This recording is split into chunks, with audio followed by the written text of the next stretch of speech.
Good evening. Good evening all of you. आशा करता हूँ आप सब अच्छे होंगे और भगवान से यही विनती है कि ये जो बुरा समय है ये निकल जाए।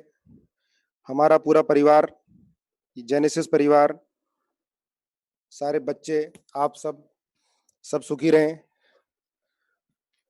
और बच्चे पढ़ते रहें। सोचा भी नहीं था कि फिर से लास्ट ईयर भी ऑनलाइन ही इस तरह से वेबिनार किए थे और सोचते थे कि नेक्स्ट ईयर सब कुछ सही हो जाएगा, पर ऐसा नहीं सोचा था कि फिर से हम लोगों को ऐसे ही मिलना पड़ेगा। लेकिन जैसी भगवान की मर्जी, जैसा भगवान रखेगा हमको वैसे रहना है, मोटिवेटेड रहना है। लास्ट ईयर भी कुछ ऐसा ही हुआ था। हम लोगों ने फिर ऑनलाइन क्लासेस चलाई। जो हमारे ड्रॉपर के बच्चे थे, क्लास 12th के बच्चे थे, मार्च में ही लॉकडाउन हो गया था। मार्च के बाद ऑनलाइन ही उनकी पढ़ाई हुई। बच्चे अच्छे से लगे, पेरेंट्स ने मोटिवेट किया, हम लोग भी लगे रहे, तो रिजल्ट बहुत शानदार आया, मेडिकल का भी, नॉन मेडिकल का भी। मतलब हमारे बच्चे कैसी भी विषम परिस्थिति हो लेकिन लगे रहते हैं। मैं जैसे हर बार वही से समझ डाल रहा हूँ कि घर पर खुशी का माहौल रखना बहुत जरूरी है, क्योंकि चारों तरफ का, हम जैसे न्यूज़ देखते हैं, चारों तरफ का माहौल बड़ा अजीब सा है। तो हमें खुद मोटिवेट रहना है और बच्चों से मेरी यही गुजारिश रहेगी कि अपना काम समय से करें, इरिटेट ना हो, ना पेरेंट्स को करें। मोबाइल पर कम से कम समय, अब एक मजबूरी है कि लाइव क्लास तो करनी पड़ेगी और हम हमेशा डिस्करेज करते हैं। लास्ट ईयर भी हम बच्चों को डिस्करेज करते थे कि आपको मोबाइल पर वीडियो लेक्चर नहीं देखने हैं। पता नहीं क्या कैसा कंटेंट होता है, कितनी जरूरत है पढ़ने की, कितनी जरूरत नहीं है, हमें कुछ नहीं पता होता। तो आपको लाइव क्लास ही ज्वाइन करनी है। लाइव क्लास में हम लोग समय देते हैं कि आप लोग अपने नोट्स प्रॉपर बनाएं। अब इस समय, अब देखो, हम तो आपसे रेगुलर बात कर ही रहे हैं, क्लास हो रही है, वही से समझ जा रहे हैं, आगे भी बात करेंगे। पर इस पेंडेमिक में, ऐसे माहौल में हम लोग कैसे मोटिवेट रह सकते हैं, अपना काम कैसे सुचारू रूप से करें, उसके लिए मैंने अपने पुराने स्टूडेंट को बुलाया है। वो प्रेजेंट हैं, लाइव हैं। डॉक्टर अभिनव एम्स में है और डॉक्टर अभिनव का, ये हमारा पुराना स्टूडेंट है, इसका मैं बहुत बहुत धन्यवाद करना चाहूँगा, क्योंकि लास्ट ईयर इसकी वजह से हमारे बच्चे काफ़ी मोटिवेट रहे। डॉक्टर अभिनव ने एम्स के रूम से बैठ के क्लासेस ली, क्योंकि सिलेबस खत्म हो चुका था। उसके बाद 1 महीना, कभी 1.5 महीना एग्जाम शिफ्ट होता जा रहा था। हमारे बच्चे डिमोटिवेट हो रहे थे कि सर कब एग्जाम होगा, क्योंकि बढ़िया तैयारी कर रखी थी। पता चला कि जैसे 15 दिन बाद या 15 दिन पहले नोटिस आया कि एग्जाम आगे खिसक गया है। तो डॉक्टर अभिनव का बहुत साथ रहा। मैं देखता था कि 1 घंटे डेली क्लास होती थी रात में डॉक्टर अभिनव की, फ्री ऑफ कॉस्ट। उसने कोई चार्ज नहीं किया बच्चों से और क्लासेस पढ़ाई। बच्चों के साथ पेरेंट्स भी क्लासेस में बैठते थे। मुझे फोन करते थे पेरेंट्स कि सर इतना अच्छा लग रहा है, डॉक्टर अभिनव मोटिवेट भी कर रहे हैं। साथ में मुदित है, डॉक्टर मुदित ही कहूंगा। मुदित इस साल 685 मार्क्स लेकर एमएमसी दिल्ली में गया है और 12th में मार्क्स बड़े थोड़े कम आए थे, लेकिन उसने इतना बढ़िया किया।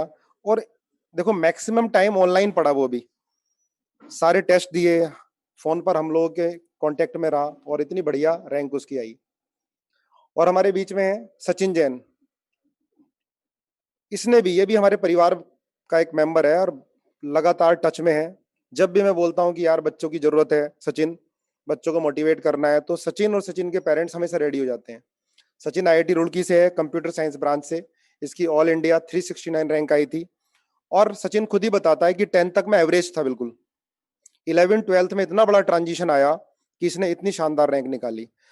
तो बच्चों, कुछ मैं देख रहा हूँ कि जब से क्लासेस स्टार्ट हुई हैं, क्लास 11th के बच्चे, उनको सिलेबस थोड़ा टफ लग रहा है। कुछ बच्चे कह रहे हैं नहीं सर, नॉन मेडिकल, मेडिकल बहुत टफ है। बेटा सबको लगता है ये। आपके बीच में जो ये बच्चे हैं, या हर 2 वीक में, 1 वीक में आपको जो यहाँ से सेलेक्ट होके बच्चे गए हैं, मोटिवेट करेंगे, वो अपने बारे में बताएँगे कि पहले 1-2 महीने में तो कुछ समझ में ही नहीं आया था, लेकिन बाद में इतनी अच्छी रैंक निकाली। आप डिमोटिवेट बिल्कुल मत हो। आप डिमोटिवेट होते हो मार्क्स को लेके, पेरेंट्स भी फिर डिमोटिवेट हो जाते हैं। इस समय, इस पैंडेमिक में हम लोगों को खुश रहना बहुत ज़रूरी है। प्रॉपर नींद 6 से 7 घंटे सोना बहुत ज़रूरी है, ठीक है? और उसके बाद जितना समय मिल रहा है, हम लोग टाइम टेबल बना के पढ़ाई करें और हम अपना मेंटल लेवल बढ़ाएँ। एक प्रॉब्लम हमारे साथ क्या हो गई है, क्लास 10th का सिलेबस, बोर्ड का कुछ सिलेबस काट दिया गया था और वो सिलेबस अब 11th में यूज़ हो रहा है, तो कुछ बच्चों को समझ में नहीं आ रहा है।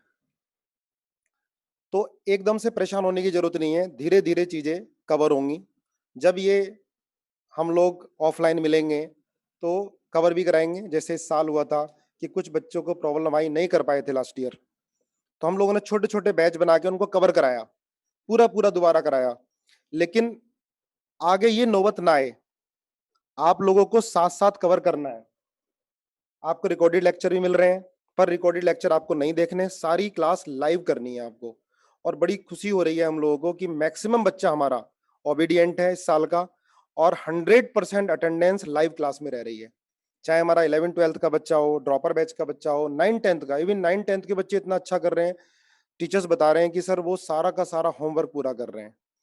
तो बच्चों, आपकी इस डेडिकेशन देख के पेरेंट्स को एक अलग खुशी मिलेगी, ठीक है?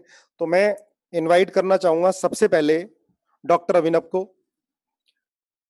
डॉक्टर अभिनव, आपको एक तो पेरेंट्स को बताना है कि इस पैंडेमिक में अपने आप को बचा के कैसे रखें, क्योंकि आप तो रेगुलर देख रहे हो कि कितनी प्रॉब्लम्स हैं। एम्स में बैठ के आपकी ड्यूटी भी लगी हुई है। जो भी कोविड के पेशेंट आप देख भी रहे हो, ठीक है? तो हमारे बच्चे, हमारे पेरेंट्स जो हैं, ये इस बीमारी से कैसे बचें? अगर इसकी गिरफ्त में आते हैं, तो इससे कैसे रिकवर किया जाए? दूसरा, जो बच्चे हैं, आपने जो पढ़ाई की, एक छोटे से विलेज से यहाँ पर आए थे, और मुझे याद है कि पिछले मतलब 2-3 महीने तो बहुत प्रॉब्लम हुई थी, लेकिन उसके बाद फिर एक अपनी ऐसी मतलब टॉप 5 में ही रहते थे, और biology olympiad, international olympiad qualify किया, और आज एम्स में। तो thank you sir. Hmm, good evening everyone. So जैसा सर ने बताया, I am doctor Abhinav Pawar from MBBS from AIIMS new Delhi, and right now I am a junior resident in the department of radiation oncology. लेकिन अभी लास्ट 2 मंथ से covid ICU में posting लगी हुई है मेरी, and I was a former Genesis student from 2013 to 2015। So सबसे पहले तो स्टे सेफ यार। काफी ज्यादा बड़ी चीज चल रही है। सर ने बताया कि इस साल किसी ने एक्सपेक्ट नहीं किया था। हम लोगों को लग रहा था कि लास्ट ईयर में ही सब कंट्रोल हो जाएगा, बट नहीं हो पाया अनफॉर्चुनेटली। इस साल जो अब सेकंड वेव आई है वो प्राइमरी से भी फर्स्ट से भी ज्यादा सीवियर है। तो इसके बारे में पहले थोड़ी बात कर लेते हैं, कैसे ये है, क्या इससे आपको बचना कैसे है, और आप क्या कर सकते हो जिससे इस टाइम पे आप अपनी प्रिपरेशन अच्छे से कर पाए। सो कोविड क्या है? अब बहुत लोग ने 1 साल हो गया सुनते सुनते कोविड आया हुआ है, कोरोना वायरस आया हुआ है। ये एक्चुअली है क्या? आई एम श्योर आप सबने कभी ना कभी अपने स्कूल में वायरसेस के बारे में पढ़ा होगा, है ना, कि वायरस कुछ चीज होती है। सेम ऐसे ही कोविड क्या है? It is a type of virus, corona virus बोलते हैं जिसको हम, जो चाइना में ओरिजिनेट हुआ था एंड पूरी वर्ल्ड में फैल गया। और क्योंकि ये पूरी वर्ल्ड में फैला, इसीलिए हम इसको पेंडेमिक भी बोलते हैं। पेंडेमिक का मतलब होता है जो हर जगह फैल चुका है। एपिडेमिक होता है जो किसी एक स्पेसिफिक जगह पे है। पेंडेमिक मतलब पूरी दुनिया में फैल चुका है। अब ऐसा पहली बार नहीं हुआ है। बहुत लोग होंगे, आप हो गए या हमारी पेरेंट्स की जनरेशन हो गई या उनके ऊपर वाली जनरेशन हो गई, हम लोगों ने ये अपनी लाइफ में देखा नहीं है। तो हम लोग कि ये, तो मैं बोल रहा था कि हम लोगों को लगता है कि ये पहली बार ऐसा कोई पेंडेमिक आया है या पहली बार ऐसा कुछ हो रहा है, क्योंकि हमने या हमारे पेरेंट्स ने या उनके पेरेंट्स ने ऐसा कुछ देखा नहीं है। बट एक्चुअली एक बहुत पुरानी चीज है ये। लाइक हिस्टोरिकल टाइम से बहुत पहले से हुआ होता आया है। Like even 14th century Europe में एक ब्लैक डेथ नाम से पेंडेमिक आया था, जिसने उस टाइम की यूरोप की 50% पॉपुलेशन को खत्म कर दिया था। और इस स्केल का पेंडेमिक जो अभी चल रहा है, लास्ट 100 ईयर्स पहले आया था, जिसको हम स्पेनिश फ्लू के नाम से जानते हैं। सो ये कोई नई चीज तो नहीं है, बहुत टाइम से हो रही है। बट हमारी और आपकी जनरेशन में, आपके पेरेंट्स की जनरेशन में पहली बार आया है, इसलिए हमें कुछ बड़ा अलग सा लग रहा है। तो अब ये बात तो हो गई क्लियर कि कोविड है क्या और कोविड कहाँ से आया। अब बात है कि सेकेंड वेव क्या है। अभी जो हमारे देश को, हमारी कंट्री को एक सेकेंड वेव ने ग्रिप किया हुआ बड़े टाइटली। सेकेंड वेव क्या होती है, जैसे आपने सी वेव्स देखी होंगी ना, कि पहले ऊपर जाती हैं, फिर नीचे आती हैं, फिर ऊपर जाती हैं, फिर नीचे जाती हैं, है ना। जैसे वेव्स ऊपर नीचे जाती हैं, सेम किसी भी पेंडेमिक में या किसी भी एपिडेमिक में जो केसेस होते हैं वो कभी ऊपर जाते हैं, कभी नीचे जाते हैं। सो जो प्राइमरी वेव थी, पहली बार जब केसेस बढ़े थे, वो लास्ट ईयर सितंबर में पीक कर गई थी इंडिया में। बट अभी जो सेकेंडरी वेव है वो यहाँ है, एटलीस्ट यहाँ है। मतलब प्राइमरी वेव से बहुत ज्यादा खतरनाक है। क्यों? क्योंकि बहुत ज्यादा स्पीड से फैल रहा है। लास्ट मार्च में शुरू हुआ था, मार्च से पीक करने में सितंबर लगा था, कितने मंथ्स लगे थे। अभी ये पीक कर चुका है, अभी ये इतनी स्पीडली पीक कर रहा है कि लास्ट ईयर 98,000 के करीब पे ही केसेस रह गए थे, अभी 4 लाख क्रॉस कर चुका है अभी, और ये आगे और बढ़ने की उम्मीद है। तो डेफिनेटली एक बहुत बड़ी चीज है, और काफी आपके नॉन इससे इम्पेक्ट भी होंगे, अनफॉर्चुनेटली काफी मेरे नॉन भी हुए हैं, और हमने कई अच्छे लोगों को खोया भी है इस पेंडेमिक में। तो सबसे पहले हम बात करते हैं कि आप अपने आप को और अपनी फैमिली को कैसे इससे बचा सकते हैं। तो पुराना तो आप सबको पता है, मास्क लगाना है, सोशल डिस्टेंसिंग करनी है, हैंड सैनिटाइज करनी है। बट दिस टाइम अलोंग हमारे पास एक नई चीज है जो बहुत इफेक्टिव है, दैट इज वैक्सीन। अब वैक्सीन को लेके आप लोगों ने बहुत कुछ सुना होगा कि शुरू में तो आया था कि वैक्सीन की, यार इतनी जल्दी वैक्सीन आ गई तो क्या सेफ भी है। और फिर बाद में लोगों ने बोलना शुरू कर दिया कि जिन्होंने वैक्सीन लगवाई है उनको भी हो रहा है, तो फिर वैक्सीन क्यों लगवाएं। है ना, आप लोगों के बहुत सारे डाउट होंगे ऐसे। तो मैं कुछ डाउट सॉल्व करने की कोशिश करूंगा। पहले तो मैं ये बता दूं कि इस वेव में मैं खुद इन्फेक्ट हुआ था। अभी मैं कुछ टाइम पहले ही रिकवर किया हूँ, एंड मेरी सारी फैमिली भी इन्फेक्ट हुई थी। तो अब आप लोगों को लग रहा होगा कि क्योंकि मैंने वैक्सीन लगवाई थी, मुझे वैक्सीन की दोनों डोजेज लग चुकी हैं, तो आप लोगों को लग रहा होगा कि फिर वैक्सीन लगवाने का फायदा क्या हुआ। एक्चुअली बात यह है कि कोई भी वैक्सीन 100% इफेक्टिव नहीं होती है। मतलब लगवाने के बाद आपके डिजीज होने के चांसेस कम डेफिनेटली हो जाते हैं, बट स्टिल आपको डिजीज हो सकता है। बट लगवानी क्यों है? क्योंकि वैक्सीन लगवाने के बाद आपका डिजीज अगर आपको हो भी गया तो उसके सीवियर होने के चांसेस, उसके क्रिटिकल होने के चांसेस नियरली जीरो है। मतलब क्या, कि अगर किसी ने वैक्सीन लगवाई है और उसको डिजीज हुआ है, जैसे कि मुझे हुआ था, तो नॉर्मल एक सर्दी जुकाम जैसा होता है वैसा होगा। आप घर पे रहोगे कुछ दिन, अपनी केयर करोगे, रेस्ट करोगे, ठीक हो जाओगे। बट अगर किसी ने वैक्सीन नहीं लगवाई और बाई चांस उसको डिजीज होता है, तो उसको सीवियर डिजीज में प्रोग्रेस करने के चांसेस काफी हाई होते हैं। और ऐसा नहीं है जैसे कि हम पहले शुरू में बोल रहे थे कि कुछ बूढ़े लोग हैं या किसी को कोई बीमारी है, लंबी बीमारी है, उनके लिए ही खतरनाक है। ट्रस्ट मी, पिछले 1 महीने मैंने 20-20 साल के बिल्कुल हट्टे कट्टे लोगों को इस बीमारी से हारते हुए देखा है आईसीयू में। ठीक है। तो इस बार जो वेव आई है उसमें यंगर पॉपुलेशन भी इन्फेक्ट हो रही है। सो ऐसा नहीं है कि सिर्फ बूढ़े लोगों को ही बचना है, आप सबको बचना है। सो मैं बोलूंगा कि जैसे ही आपको चांस मिले आप प्लीज वैक्सीन लगवाइए। वैक्सीन एक अकेला एक ऐसी चीज है जो आपको एक सीवियर डिजीज से बचा सकती है। ठीक है। तो ये तो एक नॉर्मल कोविड की बात हो गई। अब हम बात करते हैं कि आपको इस कोविड पेंडेमिक में प्रिपरेशन के लिए क्या चैलेंजेस आ रहे होंगे आप लोगों के लिए, और कैसे उन चैलेंजेस को ओवरकम करना है। सो फर्स्ट ऑफ ऑल, इस टाइम पर आपके लिए ढंग से प्रिपेयर करना थोड़ा मुश्किल तो होगा। लाइक इतना ही एग्री कि ऑनलाइन क्लासेस हैं, आप किसी से मिल नहीं सकते, एक चारों तरफ जनरलाइज नेगेटिविटी फैली हुई है।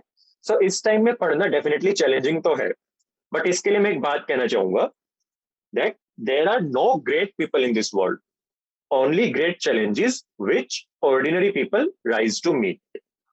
दोबारा सुनिए, there are no great people in this world, only great challenges which ordinary people rise to meet. मतलब कि ऐसे चैलेंजिंग टाइम में जो ऊपर उठकर मेहनत करेगा वो ही सक्सेसफुल होगा। ठीक है, सब लोग आपके जैसे ही ऑर्डिनरी हैं, बस बट इस ऑर्डिनरी टाइम में, इस एक्स्ट्रा ऑर्डिनरी टाइम में जो इस चैलेंज को एक्सेप्ट करेगा, इस चैलेंज की आंख में आंख देखकर बोलेगा कि नहीं मैं कर सकता हूं, सिर्फ वो ही सक्सेसफुल होगा इस टाइम पे। अब मैं हमेशा अपना एग्जांपल देता हूँ। सर को पता है जैसे कि 2015 में मैंने एग्जाम दिया था, तो 2 साल मैंने काफी मेहनत की थी, एग्जाम भी काफी अच्छा हुआ, मार्क्स भी अच्छे बन रहे थे। बट जब सब लगा कि अब खत्म हो गया यार, अब पढ़ाई छोड़ो, अब चिल करते हैं, मजा करते हैं, एग्जाम दे दिया, तब न्यूज आती है कि पेपर लीक हो गया और पेपर कैंसिल हो जाएगा और दोबारा आपको एग्जाम देना पड़ेगा। सो ऑब्वियसली हम सबके लिए बहुत शॉकिंग था ये। तो एक चैलेंज वो भी था, एक अलग तरीके का चैलेंज था, आपके लिए अलग तरीके का चैलेंज, हमारे लिए अलग तरीके का चैलेंज था कि अब दोबारा पढ़ो, अब दोबारा एग्जाम दो, कोई गारंटी नहीं है कि दोबारा उतना ही अच्छा होगा या उससे बेकार होगा या उससे और अच्छा होगा। बट उसको एक चैलेंज की तरह लिया मैंने। एक महीना मेरे पास था एम्स के एग्जाम के लिए। एम्स का एग्जाम उस टाइम अलग होता था, अभी तो नीट के थ्रू ही होता है। उस टाइम मैंने एक महीना अच्छे से एम्स की तैयारी की और फिर मैंने एम्स क्रैक किया और मैं एम्स में आ गया। सो इसके लिए एक मैं बड़ा अच्छा वो देता हूँ कि कोई भी चैलेंज होता है ना, आप लोग जरूर कभी ना कभी अपने वीडियो गेम खेली होगी ना, कभी कभी ना कभी आप में से बहुत लोग भी खेलते होंगे, इवन दो मैं डिस्करेज करता हूँ मत खेलो, बट कभी ना कभी आपने खेली होगी। तो जैसे वीडियो गेम्स में एक लेवल होता है ना कि चैलेंज 1, लेवल 2, लेवल 3, लेवल 4। सो हर एक लेवल को ओवरकम करने के लिए एक चैलेंज होता है कि आपको इस लेवल को कुछ ना कुछ करके, कैसे ना कैसे करके आपको अगले लेवल पे पहुंचना है। सेम आपको लाइफ में कोई भी प्रॉब्लम आए उसको एक वीडियो गेम के लेवल की तरह देखना है कि इस टाइम पे आपका ये चैलेंज है कि आप कोविड में कैसे पढ़ोगे, इसको एक चैलेंज कर लो, लेवल अप करो कि हाँ इसको मैं किसी ना किसी तरीके से इस लेवल से नेक्स्ट लेवल पे जाऊंगा ही जाऊंगा। ठीक है। तो अगर आप जैसे हर एक चैलेंज को ऐसे आंखों में आंखें डाल के अगर बोल सकते हो कि हाँ भाई मैं तुझसे ज्यादा स्ट्रांग हूँ, मैं ओवरकम करके रहूंगा, फिर आपको सक्सेसफुल होने से कोई नहीं रोक सकता। और सर ने जैसा बोला कि एक यूनिक चैलेंज है इस बार कि जो बच्चे अभी 11th में आए हैं उनका लास्ट 10th में एक साल से ऑनलाइन क्लासेस ही चल रही हैं।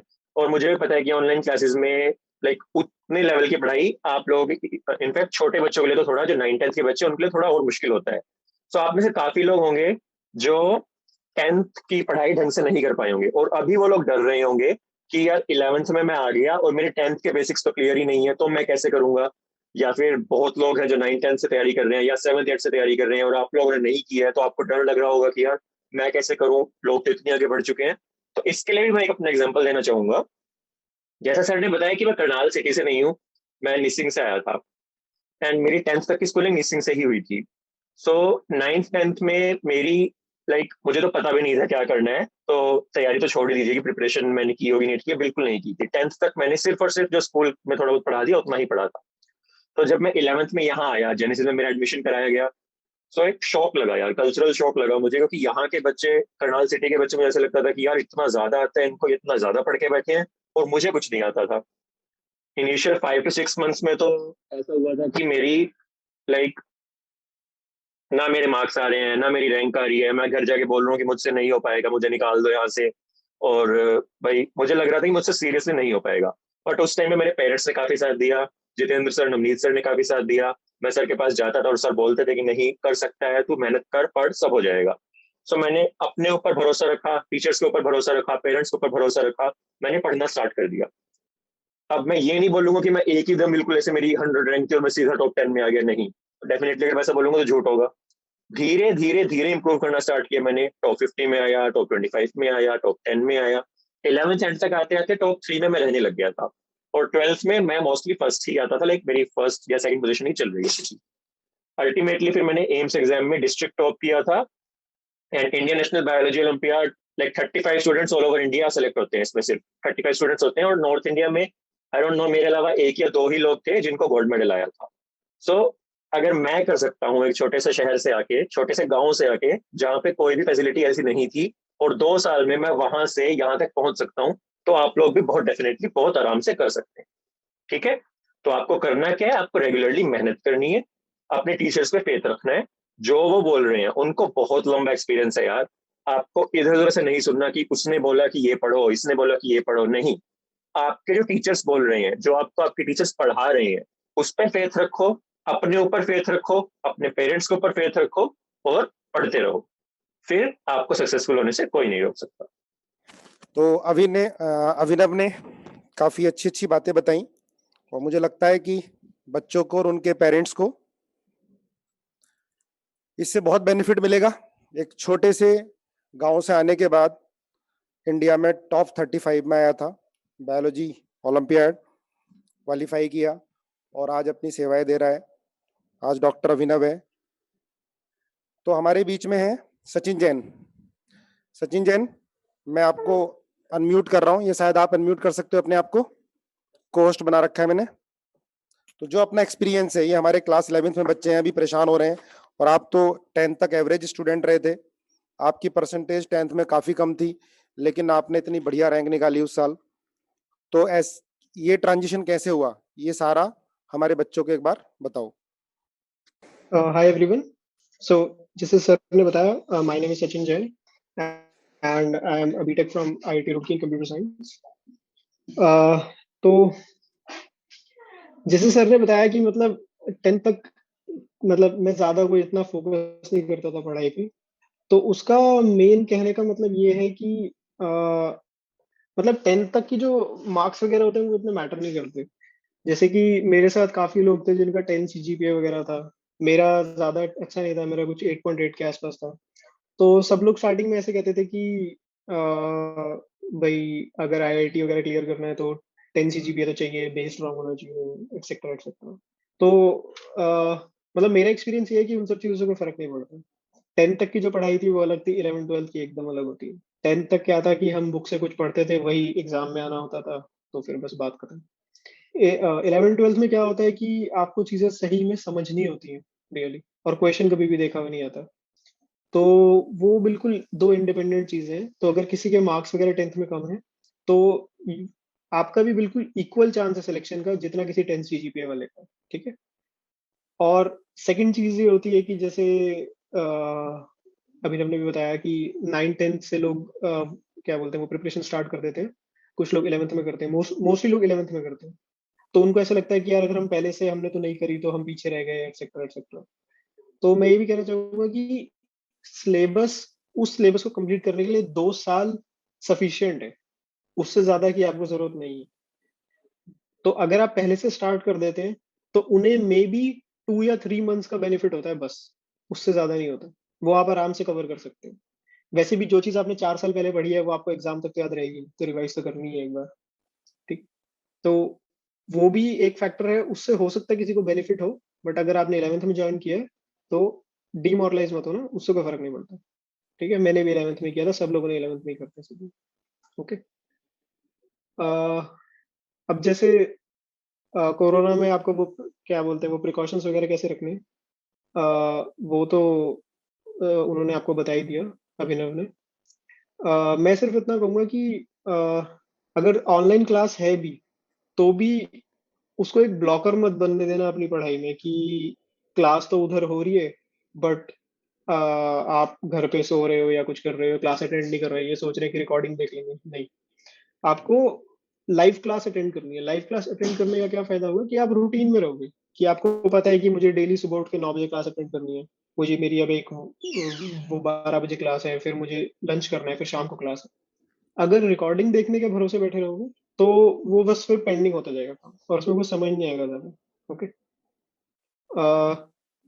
एंड अनदर थिंग इज कि नोट्स वगैरह मतलब वो बनाते रहना। ठीक है। ये सब तो चलो पढ़ने की चीजें और सर की सुनना, ठीक है, ऑब्वियसली। इधर उधर मत भागना ज्यादा। आपके टीचर्स को आपसे बहुत ज्यादा एक्सपीरियंस है, मतलब करनाल में सबसे ज्यादा एक्सपीरियंस है। ठीक है। तो ऐसा नहीं है कि कुछ बातें अपने दोस्त की सुन ली कि वो कोई बुक कर रहा था वो कर ली, कोई और बुक कर ली। सर ने जो कहा वही पढ़ो बैठ के। ठीक है। अगर तुम्हें लगता है कि तुमने वो कर लिया और टाइम बचा है तो फिर सर से ही पूछो, सर और क्या करना है। ठीक है। अब एक क्वेश्चन ये आता है कि इतनी मेहनत करनी क्यों है बेसिकली, है ना। तो मतलब आराम से पढ़ के स्कूल के एग्जाम दे के भी पास तो हो ही जाएंगे ना। तो इतनी मेहनत करके क्या फायदा कि हम डेली 10 to 12 आवर्स पढ़े बैठ के, और उसके बाद मतलब क्या मिलेगा उससे। उससे मिलेगा क्या कि अ, अभी तो चलो स्कूल में हो, अभी मतलब इतनी प्रॉब्लम्स वगैरह नहीं फेस करी कभी। बट अगर तुम्हारे तुम्हारा करियर की अगर स्टार्टिंग अच्छी हो जाएगी, तुम्हें कोई एक अच्छा कॉलेज मिल जाएगा, तो उससे ना एक सेल्फ कॉन्फिडेंस आ जाता है, और आगे ना फिर तुम कुछ भी कर सकते हो लाइफ में। मतलब फिर तुम्हारे लिए मजबूरी नहीं रह जाएगी कोई भी चीज की मुझे यही जॉब करनी है, या फिर यही रहना है, या ऐसा कुछ। फिर तुम्हारे पास ऑप्शंस रहते हैं कि हाँ भाई तुम एक वेल एजुकेटेड पर्सन हो, तो तुम कहीं भी जॉब कर सकते हो, कहीं भी अप्लाई करोगे तो लोग तुम्हें ले लेंगे। ठीक है। तो इस तरह की चीजें हैं। अब बाकी ये है कि कुछ स्मॉल टिप्स हैं जो मैं दूंगा पढ़ने के बारे में कि एक तो ना मतलब एक ना छोटा सा अपना स्टडी ग्रुप बना लेना। ठीक है। 3 या 4 लोगों का बस, स्टार्ट मैक्स। जिसमें सब लोग पढ़ने वाले हैं। ऐसा नहीं है कि बैठ के गेम खेल रहे हैं, कुछ भी कर रहे हैं, ठीक है। पढ़ने वाले लोग, जो भी असाइनमेंट मिले या कुछ भी मिले, जो भी सर कुछ दे पढ़ने के लिए, कुछ क्वेश्चंस दिए सर ने करने के लिए, उनकी एक डेडलाइन रख लो कि हमें 2 दिन में ये क्वेश्चंस करके आने हैं, ठीक है। 2 दिन में वो क्वेश्चंस करके आओ, और उसके बाद खुद से उन्हें डिस्कस कर लो, और उसके बाद अगर कोई डाउट बचता है तो सर के पास जाओ। उससे क्या फायदा होगा? उससे सेम ही डाउट 3 लोग नहीं पूछेंगे सर से, तो उससे सर का भी टाइम बचता है, तुम्हारा भी टाइम बचता है, और डिस्कस करने से 2 नई बातें पता चलती है, ठीक है। ये बस एक चीज है। कुछ ठीक है लोग सचिन। क्वेश्चंस पूछ रहे हैं चैट में। हाँ सर, कुछ लोग चैट में क्वेश्चंस पूछ रहे हैं, हाउ टू ओवरकम डिस्ट्रैक्शन। देखो, डिस्ट्रैक्शन का क्या होता है ना, देखो, डिस्ट्रैक्शन पता है कैसे होती है? लेट से तुम्हें वीडियो गेम खेलने की बहुत डिस्ट्रैक्शन है कि भाई कॉल ऑफ ड्यूटी खेलनी है भाई बैठ के, तो तुम वो चीज कैसे करते हो कि तुम्हें ये होता है ना कि जब भी फोन दिखा तो एकदम से याद आ जाता है कि अरे यार, गेम खेल लेते हैं, चल बैठ के 10 मिनट 15 मिनट सिर्फ एक राउंड, ठीक है। फिर वो जो टाइम है वो 1 घंटे में चला जाता है। तो अपने फोन में से गेम ही डिलीट कर दो ना, याद ही नहीं आएगी फिर कभी, है ना। तो इस तरह की चीजें करनी होती है। डिस्ट्रैक्शंस को अपने वर्क एनवायरनमेंट में से हटा दो। मतलब अगर तुम्हें टीवी देखने का बहुत ज्यादा है, ठीक है, तो तुम्हारा जो स्टडी रूम है उसमें से टीवी हटा दो, तो वो तुम्हें अगर वो दिखेगा नहीं तो तुम्हें इतनी बार याद भी नहीं आएगा वो। स्टडी रूम जो होता है ना, उसमें एंटरटेनमेंट की कोई चीज नहीं होनी चाहिए। मेरा जो स्टडी रूम था उसमें एक टेबल थी, एक चेयर थी, कुछ बुक्स थी, और एक अलमीरा थी, बस। That's it. इससे ज्यादा तुम्हें कुछ नहीं चाहिए, ठीक है। तुम्हें रजिस्टर्स चाहिए, वो होने चाहिए, रफ नोटबुक्स होनी चाहिए लिखने के लिए, बस। इससे ज्यादा तुम्हें कुछ नहीं चाहिए। अगर तुम्हें एंटरटेनमेंट करना है तो उस रूम से बाहर जाओ, टीवी वगैरह देख के वापस आओ, अगर ये चीज करनी है। उस रूम में कुछ नहीं मत रखो, ठीक है। सचिन, बहुत बहुत यस सर। धन्यवाद। Okay sir. बाकी बेटा, जो आप लोग पूछ रहे हो कि रूटीन क्या होना चाहिए पढ़ने का, ये सारा धीरे धीरे धीरे आपको मालूम चलेगा और टीचर्स आपको बताएंगे। तो सचिन ने काफी इंफॉर्मेशन दी। सचिन 10th तक में CGPA काफी कम था सचिन का, और क्लास 12th में बोर्ड में 95%। और सचिन की एक्यूरेसी बहुत जबरदस्त थी। हमें याद है कि जब वो टेस्ट देता था तो इसका एक या दो ही क्वेश्चन गलत होते थे, जितना अटेम्प्ट करता था सारा सही। और IIT एडवांस के पेपर में सचिन के सिर्फ 2 नंबर का गलत हुआ था। इसने 216 का अटेम्प्ट किया था और 214 मार्क्स थे, और बिल्कुल कॉन्फिडेंस में आया था कि सर रैंक तो बहुत बढ़िया आई जाएगी, कंप्यूटर साइंस तो मिलेगा। और इसको कंप्यूटर साइंस मिला। और आप बच्चों, एक बात बताऊं, सचिन के मम्मी पापा ने ही बताया था कि क्लास 11th-12th में उसने कभी जिद नहीं की कि भाई मेरे को ये जींस चाहिए, ये कपड़े चाहिए। बस इसने एक अपना मोटो बना लिया था कि रैंक लेके आनी है तो लेके आनी है। तो अभी सचिन ने बताया था कि कितने 10 CGPA के बच्चे इसके साथ थे जिनकी परसेंटेज बहुत बढ़िया थी, लेकिन उन सबको पीछे किया इसने। तो एक, देखो, जो आप बार बार पूछते हो ना, डिस्ट्रैक्शन ही अपने आप हटाना पड़ेगा। ये नहीं कि आपको पेरेंट्स को बोलना पड़े कि भाई मोबाइल रख दे। जिस बच्चे को ये बोलना पड़ जाता है कि भाई पढ़ ले, भाई उसका सिलेक्शन नहीं होना। हाँ, अगर पेरेंट्स को ये बोलना पड़े कि भाई बहुत पढ़ लिया, अब किताबें रख दे, उसका सिलेक्शन होगा। आपको पढ़ाई करनी पड़ेगी अच्छे से, कि कंपटीशन बहुत बढ़िया है। लेकिन ये इस कंपटीशन को मोबाइल ने खत्म कर दिया है। मैक्सिमम बच्चे मोबाइल की गिरफ्त में आ चुके हैं, उससे आपको दूर रहना है। और हमारे बीच में मुदित है। मुदित भी एक एवरेज स्टूडेंट रहा, और आज तो वो इंडिया के one of the best college में है। तो मुदित को बताना है कि भाई क्या कमी रही थी कि जिसकी वजह से हम पहले अटेम्प्ट में क्वालिफाई नहीं कर पाए थे, और ऐसा क्या किया कि 466 से सीधे 685 मार्क्स। तो मुदित, आप सुन रहे हो? अपने आप को अनम्यूट कर सकते हो। और बच्चों को मंत्र देना है यार, इतना बड़ा चेंज बहुत कम बच्चों में देखा है मैंने, है ना। और इतना कॉन्फिडेंस, जैसे एग्जाम दे के मुदित आया तो मुदित ने सीधा कह दिया था कि MAMC तो पक्का है। और ये देखो, एक ही ऑप्शन रखा बच्चों मुदित ने कि मुझे MAMC जाना है, तो MAMC मिला। कुछ बच्चे क्या होते हैं कि ये नहीं मिला तो ये मिल जाएगा, तो बेटा सेकंड ऑप्शन ही मिलता है। ये कोई मैं पढ़ी लिखी बातें नहीं कर रहा, ये जो बच्चे कर रहे हैं, जो एक्सपीरियंस है वही बोल रहा हूँ। तो इसलिए एक ही, अगर हमें चाहिए IIT और ये IIT चाहिए तो फिर यही लेना है, फिर कितनी मेहनत करनी पड़े। ये मेडिकल कॉलेज चाहिए तो फिर यही लेना, ये नहीं कि ये नहीं मिला तो ये ले लेंगे। तो एक बार आपने मन बना लिया और आपके पेरेंट्स ने आपको प्रेशर नहीं डाला है, आपने खुद मन बनाया है, तो फिर लगना है। उतार चढ़ाव आएंगे, बीच में नंबर भी कम आएंगे, आप हम लोगों से डिस्कस करो, कॉल करो हमें, ठीक है, एक फैमिली की तरह। जैसे आप जिद करते हो अपने पेरेंट्स से, हम ये चाहिए, हमसे बात करो, लेकिन हम आपको खुश करने के लिए लेवल डाउन नहीं कर सकते। लेवल तो यही रहेगा। मेडिकल वाले बच्चों में एक ही प्रॉब्लम आती है कि फिजिक्स बड़ी टफ लग रही है, आईआईटी का लेवल का पढ़ा रहे हैं बेटा। तभी मुदित के साथ जितने बच्चे थे ना, इन्होंने आईआईटी का पेपर भी दिया था, तो इनके 99 परसेंटाइल से ऊपर आए थे फिजिक्स और केमिस्ट्री के अंदर, और इनके फुल मार्क्स हैं फिजिक्स और केमिस्ट्री के अंदर, क्योंकि इन्होंने आईआईटी वालों के साथ पढ़ाई की। अभी आप लोग काफी सारे बच्चे जो हैं आईआईटी वालों के साथ पढ़ाई कर रहे हो, तो आपका फिजिक्स और केमिस्ट्री का जो लेवल है बहुत अच्छा बढ़ जाएगा। हाउ मेनी आवर्स बेटा? आवर्स अगर इनसे पूछोगे ना, जो बच्चे सेलेक्ट हुए हैं, जो रैंक लेकर आईआईटी मेडिकल में, तो उनका जवाब होता है कि जितना समय मिलता था सिर्फ हम पढ़ते थे 2 साल, 11th-12th। ठीक है मुदित, आप बताओ बच्चों को, पेरेंट्स भी बैठे हुए हैं साथ में, तो पेरेंट्स का क्या रोल है ये भी बताना है। आपके पेरेंट्स का क्या रोल रहा?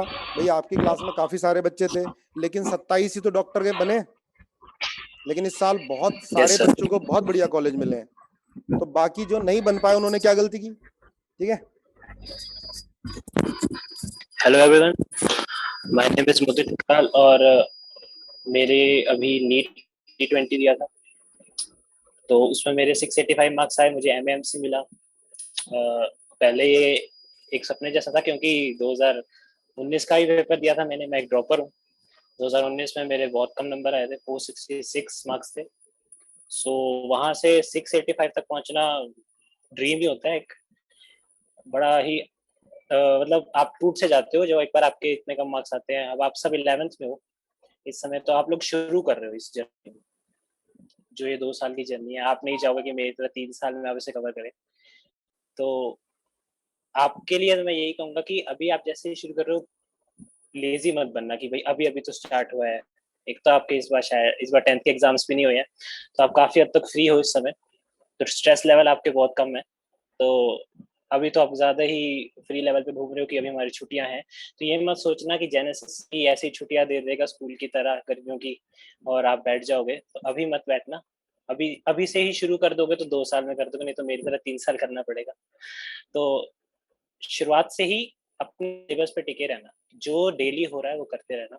हालांकि डिफिकल्ट है ये इस समय, क्योंकि ऑनलाइन है, ऑनलाइन में करना बहुत मुश्किल है। मेरी इस समय कॉलेजेस की क्लासेस चल रही है, ऑनलाइन चल रही है, तो बहुत मुश्किल होता है ऑनलाइन पढ़ना, लेकिन पढ़ना तो पड़ेगा ही। हम मैं तो कॉलेज में चला गया, अब चलो मैं क्लास ना भी अटेंड करूं तो मैं मेरे को वो निकालेंगे तो नहीं, लेकिन आपको तो अटेंड करनी ही है हर एक क्लास उतनी सिंसियरिटी से, क्योंकि हर एक क्लास में भी एक भी क्वेश्चन अगर आ गया आपकी रैंक बदल देगा और आपका कॉलेज। तो हर एक क्लास को यही सिंसियरिटी से अटेंड करना कि ये हर एक क्लास मुझे एक क्वेश्चन तो देगी, ठीक है।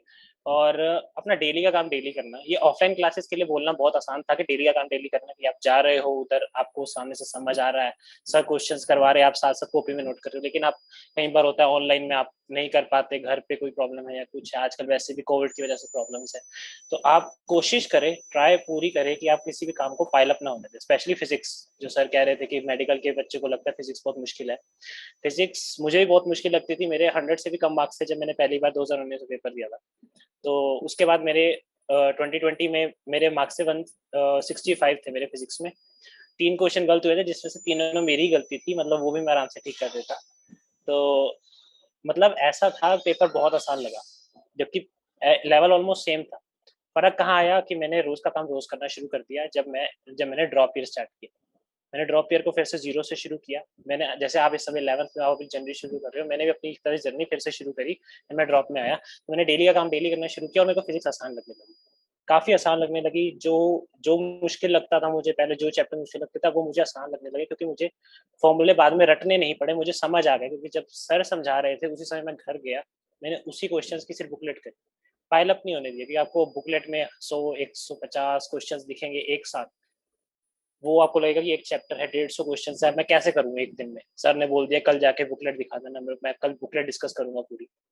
तो आपको पहले समझना होगा, सर ने उस चैप्टर करने के लिए 15 डेज 20 डेज लिए, यानी हर दिन कुछ कुछ कराया था। जिस दिन जोन सा टॉपिक कराया उस दिन उसके अगर आप क्वेश्चंस कर लेते तो आपके वो 150 नहीं, सिर्फ 15 क्वेश्चंस बचे, और वो एक दिन में करना तो क्या, वो तो 1 घंटे में हो जाते। इस हिसाब से सर करवाते हैं और इस हिसाब से आपको भी करते हैं कि आप डेली क्वेश्चंस करते हैं, ताकि आपके पाइल अप ना हो और आप डेली जाके डाउट्स भी ले। सर का वेट मत करें कि भाई सर कहेंगे कि मैं बुकलेट डिस्कस कराऊंगा, आपका एक टॉपिक हो गया तो आप जाके, सर पहले मना करेंगे थोड़ा, तो फिर लेकिन आप उनको परेशान करते रहे कि नहीं सर बताओ, अब तो ऑनलाइन है, अब तो बस जब मन करे आप व्हाट्सएप कर दो सर को, सर ये क्वेश्चन है, बाकी सर का जब टाइम होगा तो वो जवाब देंगे, जवाब तो पक्का देंगे, जवाब देंगे। तो मैं भी यही करता था कि हमारा तो लास्ट में ऑनलाइन हुआ था, हमारी स्टडीज ऑनलाइन ही, हमारे टेस्ट सारे ऑनलाइन हुए थे और मैंने सारे टेस्ट दिए थे। सर को भी याद है कि मेरा हर एक लिस्ट में नाम होता था, चाहे ऊपर चाहे नीचे, कहीं तो होता था, लेकिन नाम जरूर होता था, मैं हर एक टेस्ट जरूर देता था। बाकी अगर बात करें बायोलॉजी की, तो बायोलॉजी में अगर नीट 2020 का आपने पेपर ध्यान से देखा होगा तो आपको समझ आ गया कि सारा एनसीईआरटी था, 95% एनसीईआरटी था और इतने लाने जरूरी है। ठीक है, बायो आपको इतनी रखनी पड़ेगी, मेरे 345 मार्क्स आए तब जाके कुछ रैंक बनी थी 345 मार्क्स पे। ठीक है, और अभी कम लग रहा था कि एक दो क्वेश्चन और सही हो सकते थे। आपको आपने देखा 720 में 720 रेज बना, यानी 100%। पहले तो ये बोला जाता था जो क्वेश्चन आया छोड़ दो, ठीक है ना, लेकिन अब छोड़ने वाला कोई हाल नहीं है, ऐसा कोई क्वेश्चन होना नहीं चाहिए जो आपको ना आए, और हो भी नहीं सकता अगर आपने सही से पढ़ाई करी है तो। ठीक है, तो आप इस तरीके से बायोलॉजी करिए कि आपका फर्स्ट प्रायोरिटी एनसीईआरटी रहे हमेशा।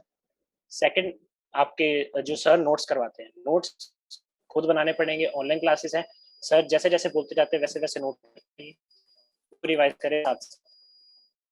ठीक है, और बायो में चाहिए मेन एनसीईआरटी, देन सेकंड जो नोट्स, क्वेश्चन करना, उसके बाद आपकी मर्जी, आप क्वेश्चंस करते हैं कि नहीं करते, आप कितनी प्रैक्टिस। मैं टेस्ट के जरिए करता था, मैं वैसे नहीं करता था, किसी का अपना तरीका होता है, मेरा ये था कि मैं टेस्ट के जरिए करता था और क्वेश्चन सॉल्व नहीं करता था।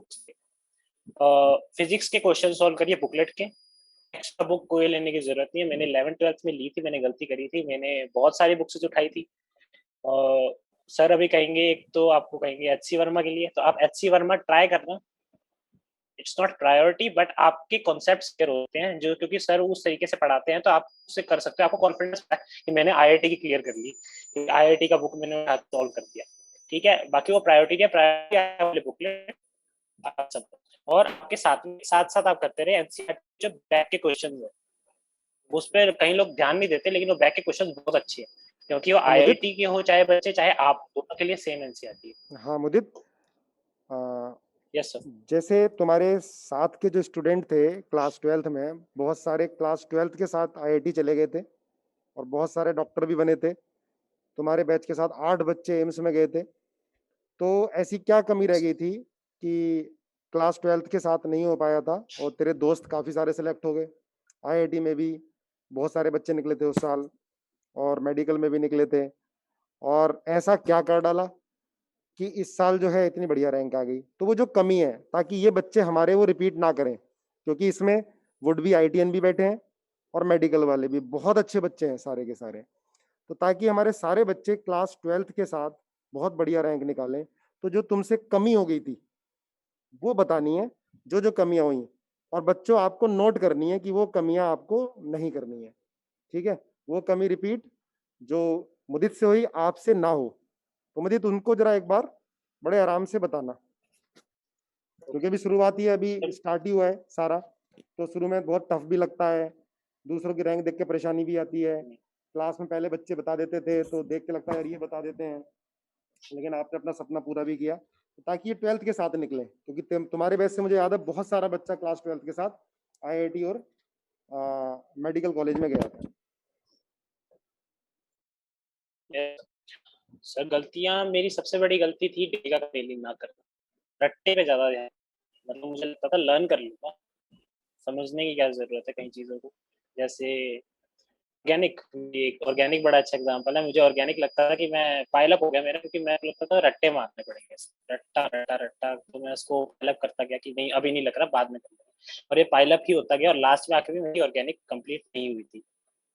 तो ऑर्गेनिक मेरे लिए एक बड़ी प्रॉब्लम थी उस समय, लेकिन दूसरी में अगर आप दूसरे फेज में देखें ऑर्गेनिक को, तो मैंने उसको डेली वर्क किया और समझा। अब ऑर्गेनिक को समझना थोड़ा ये है कि आप रिएक्शन आपको लगता है कि सेम सेम से लगते हैं सारे, आपको समझना पड़ेगा कि ये काम क्यों करती है। ठीक है, तो इस तरीके से आपको ऑर्गेनिक करनी है।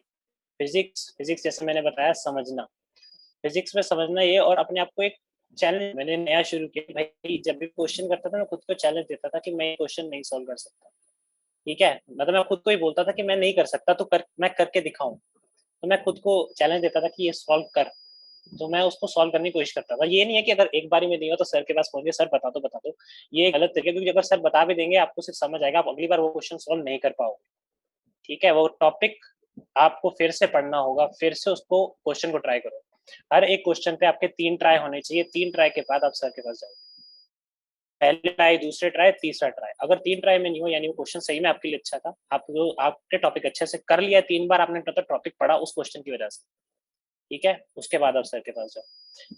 Same is for biology, biology में ज्यादा डाउट्स आते नहीं है क्योंकि बायोलॉजी थोड़ी सिंपल लगती है as compare to physics chemistry हमें, तो बायोलॉजी में आपको समझना है और मेनली एनसीईआरटी, और एनसीईआरटी में कई उसमें है, रटना पड़ेगा आपको, कई चीजें आपको रटनी पड़ेगी, लेकिन सर की बात अगर आप ध्यान से सुनोगे तो काफी हद तक आपको चीजें समझ आ जाएगी, ठीक है। और केमिस्ट्री में इनऑर्गेनिक रटना पड़ेगा, वो आपको धीरे धीरे आप ट्राई करते रहना, जैसे पी ब्लॉक हो गया, काफी डिफिकल्ट लगता है, बहुत लंबा चैप्टर लगता है, बहुत मुश्किल है वो रटना, लेकिन वो रटा ही जाता है, उसको कुछ नहीं कर सकते। मेरा एक क्वेश्चन गलत हुआ था 2020 में, 175 मार्क्स आए थे और वो इनऑर्गेनिक का ही गलत हुआ था, वो मुझे याद नहीं था क्वेश्चन, तो उसमें थोड़ा रटना है। बाकी जो मेरी गलतियां थी वो सबसे बड़ी गलती थी, एक तो बुक्स बहुत ज्यादा ट्राई करना, बहुत जगह हाथ मारना, नोट्स इकट्ठे करना, आकाश के, एलन के, अलग अलग बड़े इंस्टीट्यूट्स के, कि मैं नोट्स इकट्ठे कर लूँ, इधर अपने दोस्त फ्रेंड्स निकले होते हैं, कोई इधर गया, कोई उधर गया, कोई दिल्ली गया, तो वहां से आप उससे नोट्स मंगवा लेते हैं, लेकिन मैंने आज तक कभी रीड नहीं करे, अभी तक वो धूल खा रहे हैं, ठीक है। तो जब भी आप ऐसा कुछ ये मत सोचना कि भाई इनके अच्छे नहीं है नोट्स है, ये है, ये इस तरीके से पढ़ा रहे हैं, वो अच्छे पढ़ाते हैं, अगर आप ये सोच के करोगे तो फिर पक्का पंगा होगा, क्योंकि कई सारे हमारे बैच के भी थे जो बायोलॉजी के लिए अलग जाते थे, सर को भी याद होगा, तो अब उनमें से कुछ ही थे जो निकल पाए, ज्यादातर नहीं निकल पाए, ठीक है। तो एक एक चीज थी ग्रुप, अपना ग्रुप बहुत अच्छा बनाए, मुझे अगर कुछ ग्रुप नहीं बनता, सिर्फ एक ही निकल पाया था और वो नहीं जाता इधर उधर, तो उसकी बहुत अच्छी रैंक आती, बाकी कोई गया ही नहीं, जो इधर उधर भागा, और जो पूरे विश्वास से यहाँ रुके वो सारे सेलेक्ट हुए, है ना, तुम सारे निकले अच्छे से। बस सर बाकी भी हो ही गए, उसके बाद भी ऐसी कोई बात नहीं है, मतलब आप हार नहीं माननी, ठीक है, उसके बाद भी लेकिन ये है कि आप इधर उधर ट्राई ना करें, अपनी एक जगह पे स्टिक रहे। मैं देखो मैंने ड्रॉप भी लिया तो फिर से जेनेसिस से लिया, इतना ज्यादा स्टिक था मैं, तो अगर आप, क्योंकि मुझे पता था मेरे 466 मेरी वजह से आए हैं, इनकी वजह से नहीं है, मेरी अपनी गलती की वजह से आए हैं, अगर इनकी वजह से होते तो मैं कहीं और होता, आकाश एलन में जाके करता, ठीक है, तो मुझे पता था इनके नोट्स अच्छे थे, इनका काम अच्छा था, मेरा काम खराब था, तो आपको ये समझना है कि ये सही पढ़ा रहे हैं, अभी के लिए आपको लगेगा कि कितना मुश्किल पढ़ा रहे हैं, आईआईटी जेई का लेवल हो गए तो एडवांस का पेपर करवाने लग गए हैं, फिजिक्स में आपके 100 नंबर आएंगे और आपको लगेगा, आपका दिल सा टूट जाएगा कि यार ये क्या हो गया मेरे साथ, कि लगता है, बड़ा लगता है कि जब रैंक पीछे आती है, नंबर कम आते हैं कि यार अब तो नहीं होता मुझसे, जैसे अभिनव भैया ने कहा कि उनके 5 महीने तक नहीं आए, उनके तो 5 महीने तक नहीं आए, मेरे तो 2 साल तक नहीं आए, ठीक है, तो मेरे को तो बहुत ज्यादा हार्ट ब्रेक हुआ था जब मेरे नंबर आए थे, क्योंकि मुझे भी लगा यार ये क्या हो गया, ठीक है, तो आपको लगेगा कि ये आईआईटी एडवांस चल रहा है, ये क्या करवा रहे हैं, हम तो नीट के बच्चे हैं, एनसीईआरटी आता है, लेकिन ये आपका एक तरह से माइंड खोलने की तरह हुआ, आप सोचोगे क्वेश्चन पे, आईआईटी एडवांस के क्वेश्चन लिखोगे तो आपको कॉन्सेप्ट सोचने पड़ते हैं, अगर आप सोचोगे तो आप ज्यादा समझोगे, आपको फिर ये इजी क्वेश्चंस और ज्यादा इजी लगने लगेंगे, जैसा हमारे साथ हुआ था, लास्ट में आके ही आपको आईआईटी एडवांस नहीं देंगे, लास्ट में आके आप देखोगे आपको पेपर बिल्कुल एनसीईआरटी बेस्ड आएगा, जब लास्ट के 1-2 महीने में इनके पेपर्स चलते हैं तो बिल्कुल ऐसा लगता है नीट का पेपर ही चल रहा है, सिर्फ एनसीईआरटी चले जा रही है, एक एक वर्ड एनसीईआरटी से होता है, ठीक है, तो ये नहीं सोचना कि अभी आईआईटी एडवांस कराने मैं कहीं और शिफ्ट हो जाऊंगा, अभी मैं चेंज कर लूँ, ठीक है, तो अभी ये करवाएंगे और ये आपका फायदा ही होगा इसमें। दूसरा केमिस्ट्री का मैंने बता दिया, ऑर्गेनिक इनऑर्गेनिक, बाकी फिजिकल तो फिजिक्स जैसी ही है, वो तो उसी तरीके से करनी है, रोज के रोज क्वेश्चन सॉल्व करने, ठीक है। बायो में आपको, उसमें भी बायो में साथ साथ नोट्स बना लेना, नोट्स जरूरी है, मैंने सारे नोट्स बनाए थे बायो के, ठीक है, मैंने तो 2 बार बनाए, 11th में बनाए, ड्रॉपर में कोई सर कुछ एक्स्ट्रा ना बता दे, क्योंकि मैंने अभी कहा ना कि हर एक क्लास आपको एक क्वेश्चन दे सकती है, हर एक एक्स्ट्रा चीज जो हो सकती है वो मेरा क्वेश्चन हो सकता है, ठीक है। और अभी तो आपकी शुरुआत है, अभी तो मैं लास्ट के लिए कुछ नहीं कहूंगा, अभी तो शायद पढ़ना बहुत मुश्किल है, 11th अभी अभी घुसे हो और ऊपर से घर पे बैठे हो, 10th के पेपर भी नहीं दिए, तो कुछ तो मतलब पढ़ाई करनी बड़ी मुश्किल है, लेकिन थोड़ा थोड़ा ही सही ट्राई करना, मैं ये नहीं कहूंगा दिन के 8-10 घंटे पढ़ो, इतना पढ़ो कि जितना ये पढ़ा है उसके बराबर चलो, आगे नहीं तो कम से कम बराबर, डेली का वर्क डेली करो। मेन मंत्र यही है, डेली का वर्क डेली, ठीक है। और कभी भी शक मत करना कि ये क्या पढ़ा रहे हैं। अपने टीचर्स पे जो शक करता है वो स्टूडेंट कभी कामयाब नहीं होता, ठीक है। ये बात हमेशा रखना। थैंक यू मुदित, बहुत Thank you. बढ़िया बोलना स्टार्ट कर दिया है। जब तुम पढ़ाई करते थे तो आवाज कम निकलती थी, लेकिन मेडिकल कॉलेज में जाते ही इतना बढ़िया कॉन्फिडेंस। और मेरे साथ नवनीत सर बैठे हैं, तो नवनीत सर ही कुछ मंत्र देंगे। क्लास में तो मंत्र देते ही हैं, वो पढ़ाते ही रहते हैं, कुछ बोलते नहीं। तो नवनीत सर। बेटा देखो, हम लोग रोज आपको समझाते हैं, बच्चे भी समझा रहे हैं, हम रोज आपको समझाते हैं कैसे पढ़ना है, क्या पढ़ना है। अब ऑनलाइन क्लासेस लेने का तरीका आप लोग पहले सुधारो। मतलब क्या तरीका होना चाहिए, जैसे जब टीचर आपको बोर्ड पे कुछ समझा रहा है उस वक्त आप चैट बॉक्स को बिल्कुल भूल जाओ। आप उस वक्त पेन भी नहीं चलाओगे। जब तक बोर्ड पे टीचर समझा रहा है तब तक आप उस चीज को समझने की कोशिश करो। कुछ लोग क्या करते हैं, मैं बोर्ड पे कुछ पढ़ा रहा हूँ, वो चैट बॉक्स में लिखते ही रहते हैं कुछ ना कुछ। बहुत सारे तो लिखते रहते हैं, सर आज आपने काम कब दोगे, कल का काम कब करेंगे। मतलब ये सब चीजें इररिलेवेंट होती हैं उस वक्त क्लास में। क्लास में अगर पढ़ाया जा रहा है तो उस वक्त सिर्फ पढ़ाई से रिलेटेड बात करो, और वो भी तब जब मैंने बोर्ड पे पढ़ा के आपको एक बार डिक्टेट कर दिया, समझा दिया, उसके बाद आपकी क्वेरीज के लिए बोला जाता है कि बेटा आपको समझ में आया या नहीं आया। उस वक्त आप अपने डाउट्स को चैट बॉक्स में लिखो, ठीक है। और फिर आपको जो नोट करने का टाइम दिया जाता है तभी नोट करो। ये पहली चीज है। कुछ लोग क्या करते हैं, चैट बॉक्स में सिर्फ लिखना शुरू करते हैं, उन्हें कोई मतलब नहीं होता है कि क्या चल रहा है क्या नहीं चल रहा है। अगर मैं करंट टॉपिक पढ़ा रहा हूं तो करंट टॉपिक से आगे की बात करेंगे या उससे पीछे की बात करेंगे। करंट टॉपिक को सुनते ही नहीं है कि क्या चल रहा है। तो उन बच्चों को ऑनलाइन क्लासेस में नुकसान होगा। जो चल रहा है सिर्फ उस पे फोकस करो पहले। और जो आपका टीचर बोल रहा है, देखो बच्चों ने इतनी बातें बताई, बच्चे तो सिर्फ 2 साल पढ़ते हैं, सेलेक्ट हो जाते हैं, चले जाते हैं। जो टीचर्स आपको पढ़ा रहे हैं वो कम से कम 15-15, 20-20 साल से पढ़ा रहे हैं बेटा। और उनको इतना एक्सपीरियंस है कि वो हर साल पता नहीं कितने बच्चे आईआईटी या मेडिकल में भेज रहे हैं।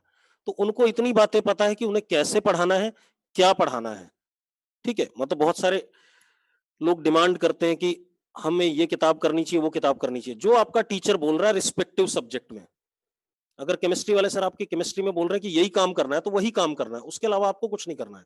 बायो वाले सर जो बोल रहे हैं सिर्फ उतना काम करना है।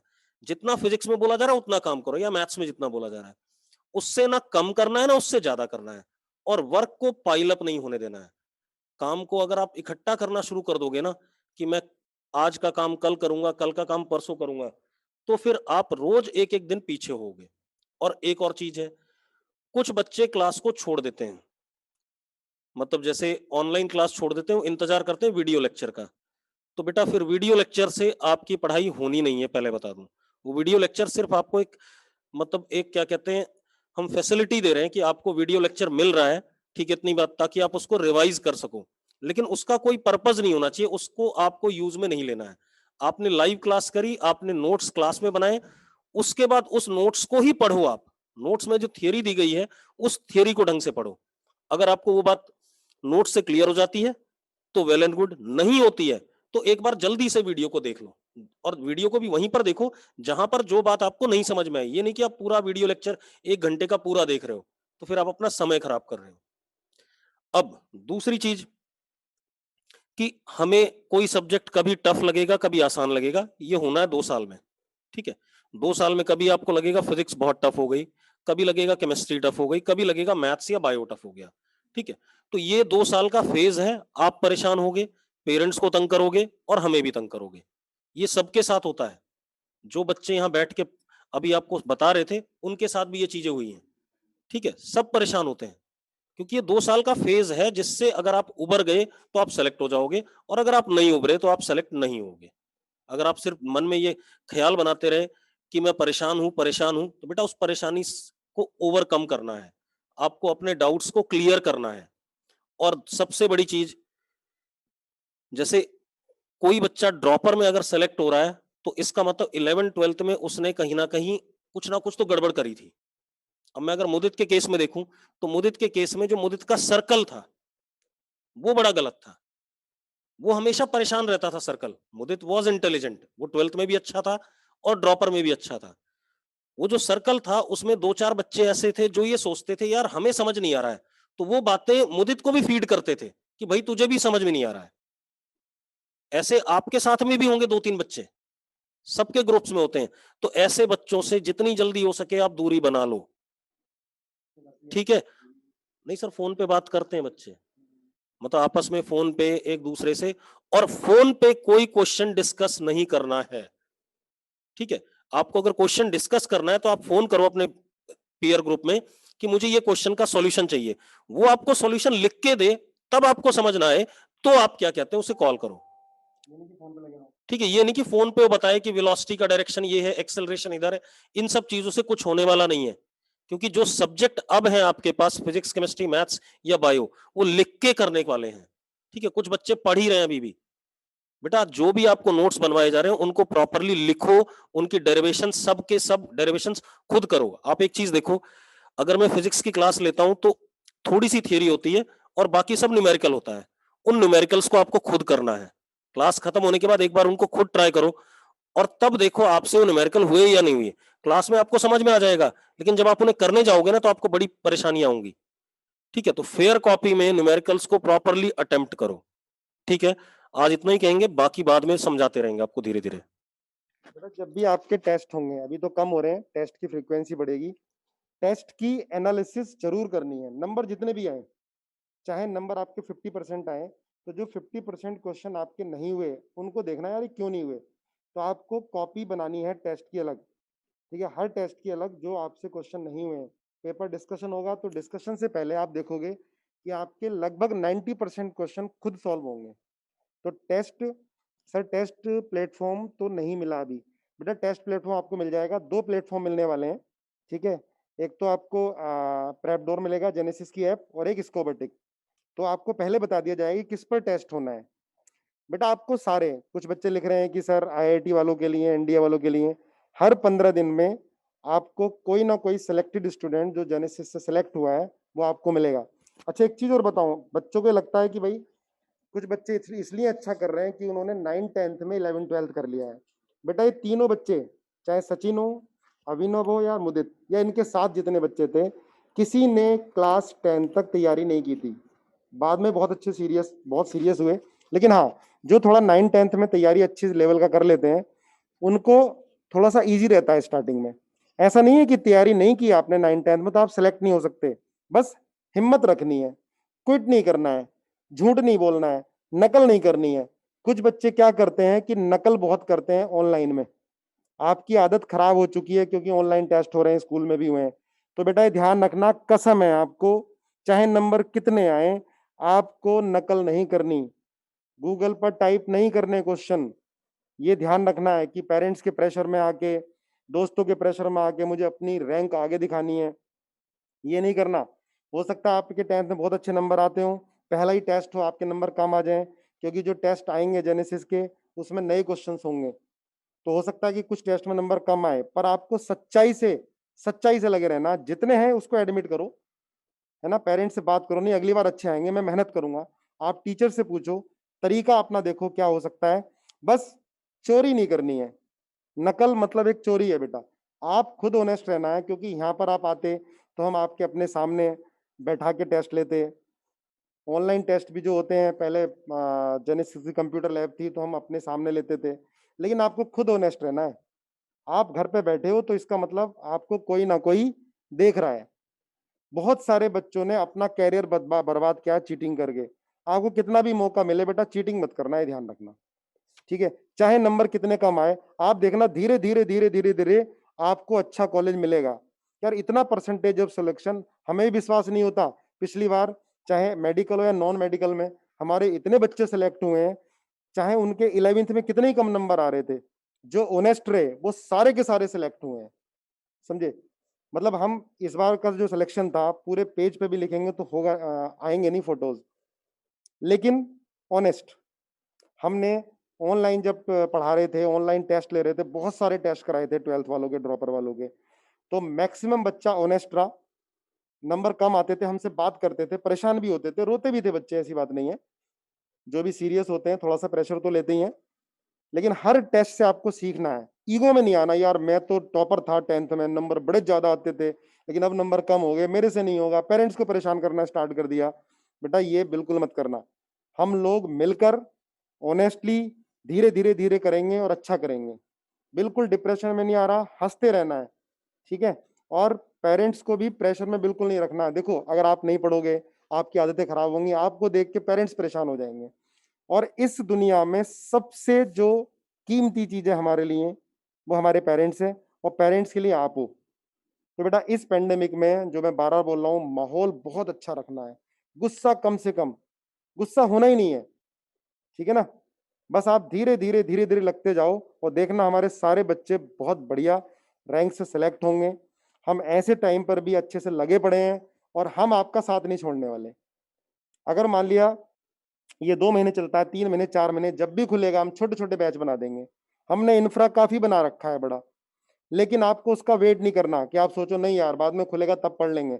आपको अभी लगातार पढ़ाई करते रहनी है, खाने पीने पे ध्यान देना है, आधा घंटे से 1 घंटा एक्सरसाइज जरूर करनी है, समझे। और मोबाइल कम से कम, नहीं तो आंखें खराब हो जाएंगी। क्लास देखनी है तो बड़ी स्क्रीन पे देखनी है, मोबाइल कम से कम। आपको कॉपी पेन से पढ़ना है, एनसीईआरटी करनी है, जो टीचर बताए वो करना है, ठीक है। तो ये सारी बातें ध्यान रखना, और हम जरूर बहुत बढ़िया रैंक लेके आएंगे, हम हमारे सपने पूरे होंगे। बस लास्ट में मैं पेरेंट्स से भी गुजारिश करूंगा, बच्चों से भी, खुश रहें, क्योंकि चारों तरफ का माहौल बड़ा गड़बड़ है, ठीक है।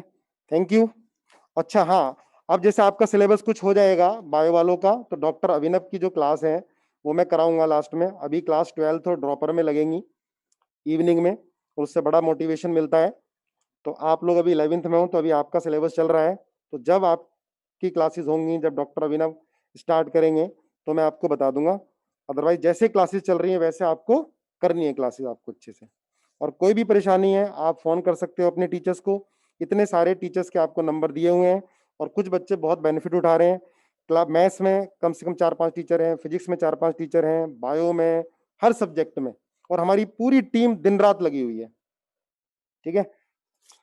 तो आप अपना ध्यान रखिए, जब भी हम मिलते हैं तो आप लोग सब लोग स्वस्थ, सुंदर, हेल्थ बढ़िया, ठीक है। जब भी हम आमने सामने मिले तो आप लोगों को देख के हम खुश हो जाएं कि हमारे बच्चे कितने स्मार्ट हैं और कितने स्वस्थ हैं, अपनी हेल्थ का ध्यान रखा है। अब इस समय पढ़ाई से ज्यादा जरूरी हेल्थ है, पढ़ाई जरूरी है पर हेल्थ ज्यादा जरूरी है, ठीक है।